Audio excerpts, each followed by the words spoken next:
प्रश्न देखते हैं हम। पिछली आकृति में न्यून कोण, समकोण, अधिक कोण और सरल कोण को पहचानिए। कोण, अधिक कोण और सरल कोण की परिभाषा देखेंगे। न्यून कोण, इसे इंग्लिश में एक्यूट एंगल बोलते हैं। ऐसे कोण जिनका माप 90 डिग्री से कम हो, घुमाव चतुर्थांश से कम हो, इस तरह से होता है। दूसरा समकोण, इसको इंग्लिश में राइट एंगल बोलते हैं। ऐसे कोण जिनका माप ठीक 90 डिग्री हो, घुमाव चतुर्थांश से अधिक हो, ऐसा होता है। अगला है अधिक कोण, इंग्लिश में बोलते हैं ऑब्ट्यूज एंगल। ऐसे कोण जिनका माप 90 से अधिक लेकिन 180 से कम हो, ऐसा होता है। सरल कोण, रिज्जु कोण भी बोलते हैं इसको, इंग्लिश में स्ट्रेट एंगल, जिस कोण की माप 180 डिग्री हो। 180 डिग्री को बोलते हैं सरल कोण, रिज्जु कोण और स्ट्रेट एंगल। अब उत्तर देखते हैं। न्यून कोण, इस तरह से चित्र दिखाएंगे।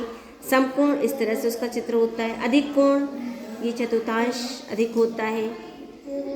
सरल कोण, सरल रेखा होती है, इसे रिज्जु कोण या फिर स्ट्रेट एंगल भी बोलते हैं। न्यून कोण और अधिक कोण भिन्न दिशाओं में बनाइए। दिशाओं में ये देखिए, इस दिशा में, ऊपर दिशा में, साइड में, लेकिन है न्यून कोण। अधिक कोण भिन्न दिशाओं में, ये ऊपर की तरफ, ये साइड की तरफ, ये नीचे की तरफ, बोलिए इस तरह से ये अधिक कोण की दिशा है। आप जानते हैं कि न्यून कोण और अधिक कोण शब्दों का क्या अर्थ है? न्यून कोण का अर्थ नुकीला और अधिक कोण का अर्थ कुंद होता है। आपको क्या लगता है इन शब्दों का चयन क्यों किया गया होगा? न्यून का अर्थ होता है कुंद या छोटा होता है। गणित में ऐसे कोण, ये गलती से बड़ा लिखा गया है, छोटा होता है, छोटा। कुंद या छोटा होता है। गणित में ऐसे कोण के लिए उपयोग होता है जो 90 से कम हो। अधिक का अर्थ होता है कुंद या बड़ा।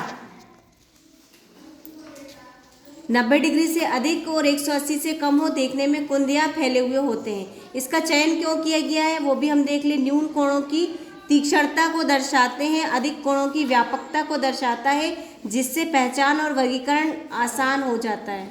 ज्ञात कीजिए कि नीचे दी गई आकृतियों में कितने न्यून कोण हैं। ये पहली आकृति, दूसरी और तीसरी। हमें ये भी बताना है कि कितने न्यून कोण होंगे। क्या आप संख्याओं में कोई पैटर्न देखते हैं? ये आकृति है, ये दूसरी आकृति और ये तीसरी आकृति। पहली आकृति में हम देख पा रहे हैं 1 2 3, 3 न्यून कोण है। दूसरी आकृति में हम देख पा रहे हैं 1 2 3, फिर दूसरे वाले त्रिभुज में 1 2 3 और 1 2 3 4 5 6 7 8 9, क्योंकि 1 2 3 4 त्रिभुज बन गए, तो न्यून कोणों की संख्या हो गई यहाँ पे 9। और ये तीसरी आकृति है, एक, इसके अंदर एक और त्रिभुज, उसके अंदर एक और छोटा त्रिभुज, तो इसके अंदर कुल न्यून कोण है 15। इस प्रकार हम पैटर्न को देख पा रहे हैं कि 3 में 6 जोड़ेंगे 9, 9 में 6 जोड़ेंगे 15। तो पैटर्न के अनुसार अगली आकृति में 21 न्यून कोण होंगे। तो पैटर्न क्या बना? 3 9 15 21।